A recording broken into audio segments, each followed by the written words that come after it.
তো বন্ধুরা বর্তমানে আপনারা সবাই জানেন যে বর্তমানে যে কর্মসাথী পরিযায়ী শ্রমিক তার কিন্তু আবেদন চলছে। বর্তমানে কিন্তু অনলাইন আবেদন করতে সমস্যা হচ্ছে, পোর্টালের সমস্যা হচ্ছে। সেক্ষেত্রে আপনি অফলাইনে আবেদন করতে পারেন। বর্তমানে কিন্তু অফলাইনে ফর্ম ফিল আপ করে বর্তমানে যে আমাদের পাড়া আমাদের সমাধান যে ক্যাম্পে সেখানে ফর্মটি জমা করতে পারেন। তো সেই জন্য আজকে ভিডিওতে আপনাদের দেখাবো যে এই যে কর্মসাথী পরিযায়ী শ্রমিক আবেদন আপনি কীভাবে করবেন, অফলাইনে ফর্মে কীভাবে করবেন, এবং এই ফর্মের সঙ্গে অন্য একটি ডকুমেন্টস কিন্তু অ্যাটাচ করতে হবে। অন্য একটি ফর্ম, আরও একটি এক্সট্রা করে ফর্ম রয়েছে, সেটা হচ্ছে স্বাক্ষরিত শংসাপত্র। সেটা কিন্তু এই ফর্মের সঙ্গে অ্যাটাচ করে তবেই কিন্তু আপনাকে এইটা যে ক্যাম্পে কিন্তু জমা করতে হবে। তো সেই জন্য আপনাদের বলবো যে এই ফর্মগুলি কোথায় পাবেন বা কীভাবে ফর্মগুলি ফিল আপ করবেন, ফর্মের সঙ্গে কী কী ডকুমেন্টস অ্যাটাচ করতে হবে। এবার এই ফর্মটা ফিল আপ করে জমা করে দেওয়ার পর ফর্মটা যদি অ্যাপ্রুভ হয়ে যায় তো সেক্ষেত্রে আপনি সমশ্রী প্রকল্পের জন্য এলিজিবল হয়ে যাবেন। অর্থাৎ যে সমশ্রী প্রকল্পে এককালীন 5,000 এবং প্রতি মাসে 5,000 টাকা পাওয়ার জন্য আপনি এলিজিবল হয়ে যাবেন। ঠিক আছে, তো ফর্ম ফিল আপ কীভাবে করবেন সেটা দেখার জন্য ভিডিওটা প্রথম থেকে শেষ পর্যন্ত অবশ্যই দেখবেন মনোযোগ সহকারে, এবং আমাদের চ্যানেলে প্রথমবার ভিজিট করে থাকলে আমাদের চ্যানেলটিকে সাবস্ক্রাইব করে রাখুন এবং পাশে থেকে বেল আইকনটিকে অবশ্যই প্রেস করে রাখুন। তো চলুন আজকে ভিডিওটা শুরু করা যাক। তো বর্তমানে কিন্তু এই কর্মসাথী পরিযায়ী শ্রমিক এই যে ফর্মটা, এটা কিন্তু আপনার বর্তমানে যে আমাদের পাড়া আমাদের সমাধান যে বর্তমানে ক্যাম্প চলছে সেখান থেকে কালেক্ট করতে পারেন, অথবা এই ফর্মটা কীভাবে আপনি অনলাইন থেকে ডাউনলোড করবেন সেটা একটু পরে আমি দেখিয়ে দিচ্ছি। তার আগে দেখে রাখুন এই যে কর্মসাথী পরিযায়ী শ্রমিক এই যে ফর্মটা, এটা কীভাবে ফিল আপ করবেন সেটা কিন্তু আপনাদের দেখিয়ে দেবো। ঠিক আছে, তো সেই জন্য প্রথমে এই ফর্মটা কালেক্ট করার পর এখানে দেখতে পাচ্ছেন লেখা রয়েছে আবেদনপত্র। এখানে প্রথম দেখতে পাচ্ছেন যে আবেদনকারীর নাম, ব্যক্তিগত তথ্য জায়গায় প্রথম আবেদনকারীর নাম, এখানে আবেদনকারীর নামটা বসিয়ে দেবেন, তারপরে একটা ফটো মারিয়ে দেবেন। ঠিক আছে, ফটো মারিয়ে দেওয়ার পর তারপর আপনি কী করবেন, এখানে মোবাইল নাম্বার বসিয়ে দেবেন, তারপরে আপনার বাবার নাম বসিয়ে দেবেন। বসিয়ে দেওয়ার পর লিঙ্গ অর্থাৎ পুরুষ মহিলা জেন্ডারটা এখানে সিলেক্ট করে নেবেন। ঠিক আছে, এবার ধর্মটা কি সেটা আপনি বসিয়ে নেবেন, যে হিন্দু মুসলিম যেটা হয়ে থাকে। তারপরে আপনি কি কাস্টটা সিলেক্ট করবেন, এসসি ওবিসি যেটা হয়ে থাকে। তারপরে আপনি জন্ম তারিখ, ডেট অফ বার্থ বসিয়ে নেবেন। বসিয়ে নেওয়ার পর আরও যদি অন্য কোনো ফোন নাম্বার থেকে সেটা আপনি বসিয়ে নেবেন। ঠিক আছে, তারপর আধার নাম্বার, এখানে আধার নাম্বারটা বসিয়ে নেবেন। বসিয়ে নেওয়ার পর তারপরে খাদ্যসাথীর নাম্বার অর্থাৎ রেশন কার্ডের নাম্বারটা বসিয়ে নেবেন। রেশন কার্ড নাম্বারটা বসিয়ে নেওয়ার পর ভোটার কার্ডের নাম্বারটা সঠিকভাবে বসিয়ে নেবেন। ঠিক আছে, এরপর এখানে বলা হয়েছে যে স্থায়ী ঠিকানা, বর্তমানে আপনার ঠিকানা যে মহকুমার নামটা বসিয়ে নেবেন। বসিয়ে নেওয়ার পর ব্লক বা মিউনিসিপ্যালিটি তার নামটা এখানে সঠিকভাবে বসিয়ে দেবেন। বসিয়ে নেওয়ার পর তারপর গ্রাম পঞ্চায়েতের নামটা আপনি বসিয়ে নেবেন। বসিয়ে নেওয়ার পর তারপর আপনি কী করবেন, এখানে থানার নামটা বসিয়ে নেবেন এবং সঙ্গে পিনকোডটা বসিয়ে নেবেন। দেখুন বর্তমানে আপনি যেই ঠিকানায় বসবাস করেন সেই ঠিকানার পুরো অ্যাড্রেসটা সঠিকভাবে বসিয়ে নিতে হবে এইভাবে। ঠিক আছে, তো বসিয়ে নেওয়ার পর তারপর আপনি কী করবেন, তারপর এখানে বলা হয়েছে যে কর্মক্ষেত্রের ঠিকানা। ঠিক আছে, এখানে ABCD 4টি অপশান রয়েছে। এবার আপনার ক্ষেত্রে যেটা হয় সেটা আপনি এখানে ফিল আপ করবেন। এখানে ABCD রয়েছে, এবার আপনার ক্ষেত্রে যেটা হয় সেটা প্রযোজ্য, সেটা আপনাকে ফিল আপ করতে হবে। দেখুন এবার এর জায়গায় কী বলা হয়েছে, তো যে সমস্ত আবেদনকারী ভারতবর্ষের মধ্যে পশ্চিমবঙ্গ ছেড়ে বা পশ্চিমবঙ্গের বাইরে অন্য কোনো রাজ্যে কর্মরত ছিলেন, ঠিক আছে, বা কর্মরত তাদের জন্য এটা। ঠিক আছে, যারা কিন্তু পশ্চিমবঙ্গের বাইরে যারা কাজ করেছেন বা কাজ করতেন তারা কিন্তু এই যে এটা ফিল আপ করবেন। এটা এখান থেকে ফিল আপ করতে হবে যে কোন রাজ্যে বর্তমানে কাজ করছিলেন। ঠিক আছে, বর্তমানে ওই যে কর্মসাথী পরিযায়ী শ্রমিক অর্থাৎ আপনি যে পরিযায়ী শ্রমিক আপনি পশ্চিমবঙ্গ ছেড়ে পশ্চিমবঙ্গের বাইরে কোন রাজ্যে কাজ করছিলেন তার নামটা বসিয়ে নেবেন। বসিয়ে নেওয়ার পর তার থানার নামটা বসিয়ে নেবেন। ঠিক আছে, হয়ে গেল। এবার বি কাজের জন্য এখানে বলা আছে যে সমস্ত আবেদনকারীরা ভারতবর্ষের বাইরে ছিলেন যারা, ঠিক আছে, তারা কিন্তু সেই দেশের নামটা বসিয়ে নেবেন। বসিয়ে নেওয়ার পর ঠিকানা এবং পাসপোর্ট নম্বর বসিয়ে নিতে হবে। ঠিক আছে, যারা কিন্তু ভারতবর্ষের বাইরে ছিলেন, যারা কিন্তু বর্তমানে ফিরে এসে আবেদন করছেন, ঠিক আছে, তারা কোথায় ছিলেন সেটা বসিয়ে নেবেন। এরপরে সি, যেসব আবেদনকারীরা ভারতবর্ষের মধ্যে পশ্চিমবঙ্গ ছেড়ে অন্য কোনো রাজ্যে নিযুক্ত হবেন, ঠিক আছে, যারা হবেন মানে যেতে চান, যারা কিন্তু পশ্চিমবঙ্গের বাইরে অন্য কোনো রাজ্যে কাজ করতে যেতে চান তার ডিটেলস বসাতে হবে। ঠিক আছে, এখানে কিন্তু যে দেশের নাম বসিয়ে নেবেন এবং রাজ্য কোন রাজ্যে এখানে কাজ করতে চান সেটা আপনি বসিয়ে নেবেন। বসিয়ে নেওয়ার পর থানার নামটা বসিয়ে নেবেন। ঠিক আছে, ও পশ্চিমবঙ্গের বাইরে ভারতবর্ষের মধ্যে কিন্তু পশ্চিমবঙ্গের বাইরে অন্য কোনো রাজ্যে কাজ করতে যেতে চান তার ডিটেলস বসিয়ে নেবেন।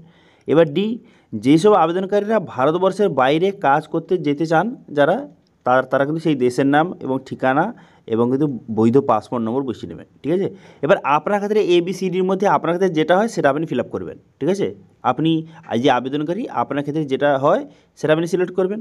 ওকে, এরপর আপনি কী করবেন, এবার নেক্সট পেজে চলে আসবেন। এটা প্রথম পেজের কাজ হয়ে গেল। এবারে নেক্সট পেজ, পরের পেজের কাজ এবার হবে।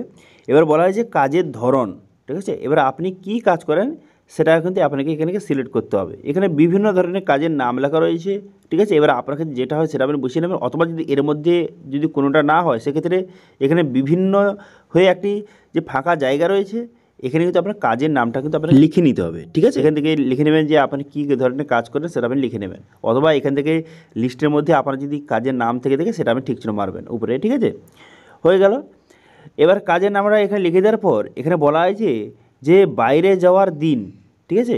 এখানে কিন্তু আপনাকে বসাতে হবে যে কবে আপনি বাইরে গিয়েছিলেন কাজ করতে, ঠিক আছে। বর্তমানে যারা পরিযায়ী শ্রমিক যারা কিন্তু বাইরে ছিলেন, পশ্চিমবঙ্গের বাইরে ছিলেন, তারা কিন্তু কবে সেখানে গেছেন কাজ করতে তার ডেটটা কিন্তু আপনাকে বসিয়ে নিতে হবে। কবে আপনি বাইরে গিয়েছিলেন কাজ করতে সেটা ডেটটা বসিয়ে নেবেন, অথবা যারা কিন্তু বাইরে যেতে চান কবে আপনি যাবেন তার ডেটটা বসিয়ে নেবেন, ঠিক আছে। বোঝা গেল।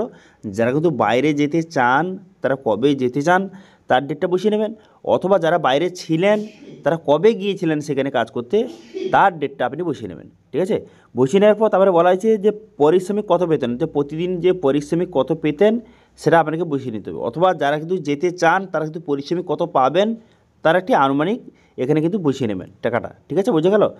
বসিয়ে নেওয়ার পর তারপরে এখানে বলা হয়েছে আপনি যে বাইরে গিয়েছিলেন অথবা যে বাইরে আপনি যাবেন সেটা কি আপনি নিজে যাবেন না কোনো রকমের এজেন্টের দ্বারা আপনি গিয়েছিলেন, অথবা কোনো মানুষের দ্বারা আপনি গিয়েছিলেন সেখানে কাজ করতে। যেখানে আমি বর্তমানে কাজ করছিলেন যারা, তারা কার মাধ্যমে গিয়েছেন, নিজে গেছেন না কোনো এজেন্টের মাধ্যমে গেছেন, অথবা অন্য কোনো মানুষের দ্বারা আপনি গিয়েছেন তার ডিটেলস এখানে বসাতে হবে।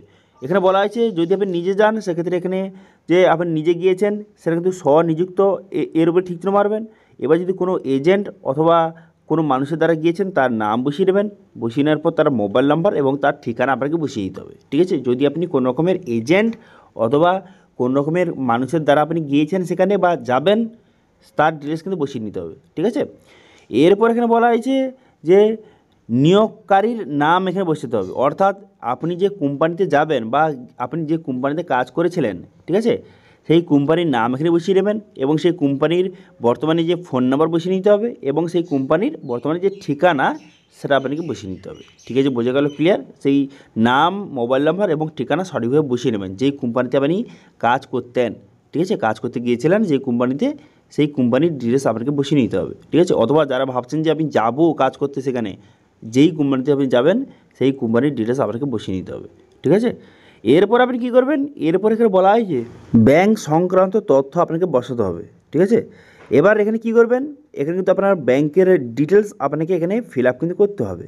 তো সেই জন্য আপনি কী করবেন, এখানে বলা হয়েছে যে প্রথম কী বলা হচ্ছে যে ব্যাংকের নাম, এখানে কিন্তু আপনার ব্যাংকের নামটা বসিয়ে নেবেন। বসিয়ে নেওয়ার পর তারপর কিন্তু এখানে যে ব্রাঞ্চের নাম বসাতে হবে, তারপর এখানে অ্যাকাউন্ট নাম্বার, তারপরে আইএফএসসি কোডটা এখানে সঠিকভাবে বসিয়ে নেবেন, ঠিক আছে। আপনার ব্যাংকের ডিটেলসটা বসিয়ে নেবেন। বসিয়ে নেওয়ার পর যে মনোনয়ন সংক্রান্ত অর্থাৎ যাকে আপনি নমিনি রাখবেন, ঠিক আছে। এবার নমিনির এখানে নাম বসিয়ে দেবেন, নমিনির এখানে মোবাইল নাম্বার বসিয়ে দেবেন, নমিনির সঙ্গে আপনার কী সম্পর্ক সেটা আপনি বসিয়ে নেবেন। বসিয়ে নেওয়ার পর এখানে নমিনি যে আধার নাম্বার আপনাকে বসিয়ে নিতে হবে, যাকে আপনি নমিনি রাখতে চান তার ডিটেলস এখানে বসিয়ে নেবেন। এবার বলা হয়েছে আবেদনকারী যে রেশন কার্ড বা খাদ্যসাথী কার্ড এখানে ডিটেলস বসাতে হবে, অর্থাৎ এখানে রেশন কার্ডের আপনার ক্যাটাগরি আপনাকে বসাতে হবে এখানে, ঠিক আছে। আপনার যে কী ক্যাটাগরি সেটা আপনি বসিয়ে নেবেন এখানে রেশন কার্ডের, এবং রেশন কার্ডের নাম্বারটা আপনাকে সঠিকভাবে বসিয়ে নিতে হবে, ঠিক আছে। রেশন কার্ডের ক্যাটাগরি এবং রেশন কার্ড নাম্বারটা বসিয়ে নেবেন, ওকে। এরপর বলা হয়েছে আপনার কি পরিবার আছে, যদি থেকে থাকে তাহলে হ্যাঁ অপশান ঠিক চিহ্ন মারবেন, ঠিক আছে। তারপরে এখানে পরিবারের এখানে সদস্যের নাম এখানে বসাতে হবে, ঠিক আছে। পরিবারে কতজন সদস্য রয়েছে তার নাম একে একে বসিয়ে নেবেন, ঠিক আছে, এবং তার জেন্ডার বসিয়ে নেবেন। বসিয়ে নেওয়ার পর তারপরে বয়স এবং তাদের কিন্তু আধার নাম্বার এবং তার সঙ্গে সম্পর্ক আপনি বসিয়ে নেবেন, ঠিক আছে। মিনিমাম কিন্তু দুজনের এখানে ডিটেলস বসানোর জায়গা রয়েছে, ঠিক আছে। এরপর আপনি কী করবেন, এরপরে এই ফর্মের সঙ্গে কী কী ডকুমেন্টস লাগবে এখানে তো বলে দিয়েছে। এখানে বলে দিয়েছে যে পাসপোর্ট সাইজের ফটো তো লাগবে, প্রথমে মারাতে হবে। তারপরে ব্যাংক পাসবুক, তার কিন্তু জেরক্স লাগবে। এবার বৈধ পাসপোর্টের কপি লাগবে, যারা কিন্তু ভারতের বাইরে যারা গিয়েছিলেন অথবা যারা যাবেন তাদের জন্য, ঠিক আছে। বৈধ পাসপোর্ট লাগবে, পাসপোর্টের জেরক্স লাগবে। এবারে লাগবে আধার কার্ড লাগবে, এবং এই ফর্মের সঙ্গে আরেকটি ফর্ম অ্যাটাচ করতে হবে, সেটা হচ্ছে সংযোজনী বলে একটি ফর্ম রয়েছে, সেটা কিন্তু এই ফর্মের সঙ্গে আপনাকে অ্যাটাচ করতে হবে। আরও একটি ফর্ম কিন্তু রয়েছে আবেদনপত্র সহ সংযোজনী একটি ফর্ম রয়েছে, সেটা আপনাকে ফিল আপ করে অ্যাটাচ করতে হবে। সেই ফর্মটা কোথায় পাবে বা কীভাবে সেটা ফিল আপ করেন সেটাও দেখিয়ে দেবো। এরপর সঙ্গে লাগবে ভোটার কার্ড।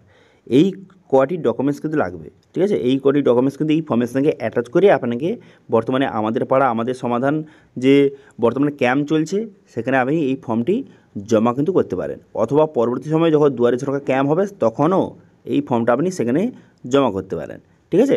তো তারপরে দেখতে পাচ্ছেন এখানে কিন্তু নিচে অপশান রয়েছে পরিযায়ী শ্রমিকের স্বাক্ষর আপনাকে এখানে করতে হবে। যে পরিযায়ী শ্রমিক তার কিন্তু সিগনেচার করতে হবে, ঠিক আছে। এই সমস্ত ডিটেলস ফিল আপ হয়ে যাওয়ার পর তারপর কিন্তু পরিযায়ী শ্রমিক তার কিন্তু এখানে সিগনেচার আপনাকে করে দিতে হবে, ঠিক আছে। সিগনেচার করে দেবেন, তারপরে আপনার স্থান এবং তারিখ আপনি সঠিকভাবে বসিয়ে দেবেন, ঠিক আছে। হয়ে গেল, এই ফর্মটা ফিল আপ হয়ে গেল। এবার আপনার দেখাবো যে বর্তমানে সংযোজনী যে ফর্মটা এই ফর্মের সঙ্গে অ্যাটাচ করতে হবে, সেই ফর্মটা সেটা আপনি কোথায় পাবেন।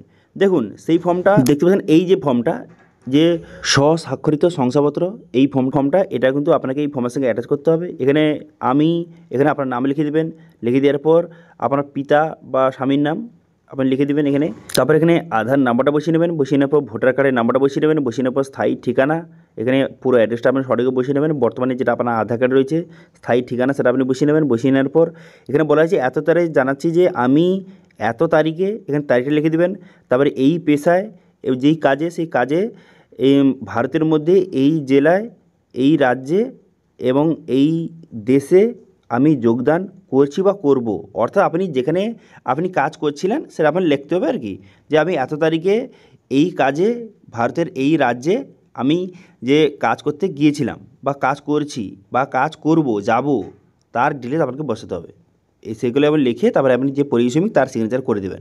এবার এই যে ফর্মগুলি, ঠিক আছে, এই যে পরিযায়ী শ্রমিক ফর্ম এবং সংযোজনী এই যে ফর্ম, এই সমস্ত ফর্ম কোথা থেকে ডাউনলোড করবেন, ঠিক আছে। এবার এই যে ফর্মগুলি এটা কিন্তু যে বর্তমানে আমাদের পাড়া আমাদের সমাধান যে বর্তমানে ক্যাম্প চলছে সেখান থেকে কালেক্ট করতে পারেন, অথবা এটা অনলাইনে কীভাবে ডাউনলোড করবেন। অনলাইনে ডাউনলোড করার জন্য প্রথমে গুগলে সার্চ করবেন, কী লিখে সার্চ করবেন, টপ গাইড লিখে সার্চ করবেন, TOPGUIDE টপ গাইড লিখে সার্চ করবেন। সার্চ করে দেওয়ার প্রথম যে ওয়েবসাইট topguide.in, এটা কিন্তু আমাদের ওয়েবসাইট। এখানে আপনি ক্লিক করে দেবেন, ক্লিক করে দেওয়ার পর তারপরে ওয়েবসাইটটা খুলে যাবে।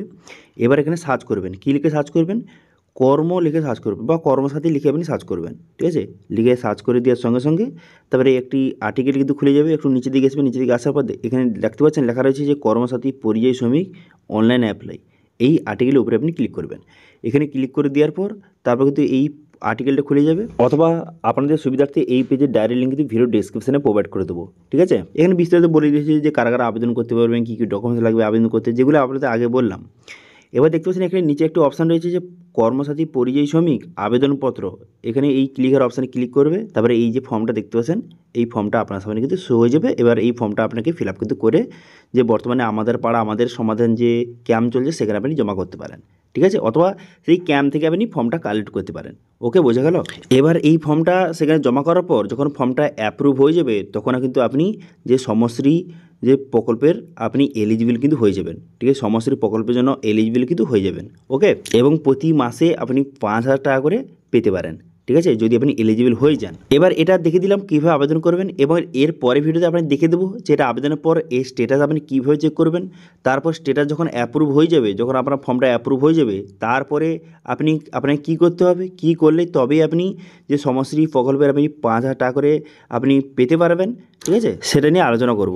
বর্তমানে এই ভিডিওতে আপনাকে দেখিয়ে দিলাম যে পরিযায়ী শ্রমিকের জন্য আপনি কীভাবে আবেদন করবেন, আবেদনপত্রটা কীভাবে ফিল আপ করবেন সেটা আপনাকে দেখিয়ে দিলাম। এবার এটা ফিল আপ করে বর্তমানে আমাদের পাড়া আমাদের সমাধান যে ক্যাম্পে এই ফর্মটা আপনি জমা করে দিতে পারেন, ওকে। তো এটা ছিল আজকে আপডেট। ভিডিও ভালো লেগে থাকলে ভিডিওকে লাইক করে দেবেন এবং ভিডিও কিন্তু বন্ধুর সঙ্গে শেয়ার করে দেবেন, এবং আমাদের চ্যানেলে প্রথমবার ভিজিট করে থাকলে আমাদের চ্যানেলটিকে সাবস্ক্রাইব করে রাখুন এবং পাশে থেকে বেল আইকনটিকে অবশ্যই প্রেস করে রাখুন। আজকে ভিডিওটা এই পর্যন্ত দেখা আছে নেক্সট ভিডিওতে। Thank you.